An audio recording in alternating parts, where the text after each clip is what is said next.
अध्यक्ष महोदय, नेहमी आम्ही पाहतोय राज्यपालाच्या अधिवेशनामध्ये मुस्लिम हा शब्द झाला नाही. मला याचंच नवलं वाटतं, पूर्ण भाषण ऐकलं. मग मुस्लिम नावाचा शब्द किमान घ्यायला काय हरकत आहे?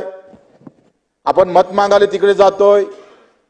तुमचं तामिळनाडूमध्ये भाजप युती सरकार आहे, त्यांनी आरक्षण मुस्लिमांना देण्याचा प्रयत्न केला, देत आहे.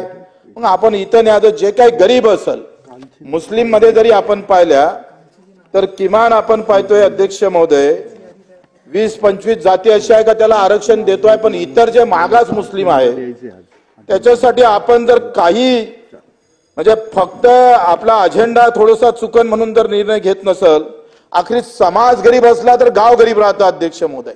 आणि गाव गरीब असलं का राज्य गरीब होतं, राज्य गरीब झालं का देश गरीब होतंय. आखरी व्यक्तिगत प्रगतीमध्येच राज्याची प्रगती आणि देशाची प्रगती आहे. त्यामध्ये आम्हाला मुस्लिम अलग काढून नाही चालत, त्यांना घ्यावंच लागेल.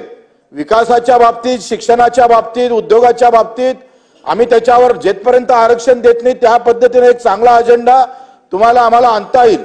तुम्ही जर आज आपण पाहिलं का काँग्रेस मधलं मुस्लिम आणि बौद्धांचं मत जर काढलं तर काँग्रेसजवळ काय शिल्लक आहे? काहीच नाही. ते यांच्या भीतीमुळे तिकडे गेले का इकडे हिंदुत्वाचा झेंडा असल्यामुळं सगळे मुस्लिम आघाडीकडे झुकले आणि परिणाम काय झाला तर तुमचा अजेंडा मोडीच निघाला. तुम्ही जर पूर्ण मतं पाहिले तर जिथं मुस्लिम मतं ज्या ज्या राज्यात जास्त आहे, राजस्थानमध्ये मुस्लिमांची मताची टक्केवारी जास्त आहे, यूपी मध्ये जास्त आहे, महाराष्ट्रामध्ये जास्त आहे, खालच्या राज्यामध्ये जास्त आहे, तिथं भाजप टिकत नाही.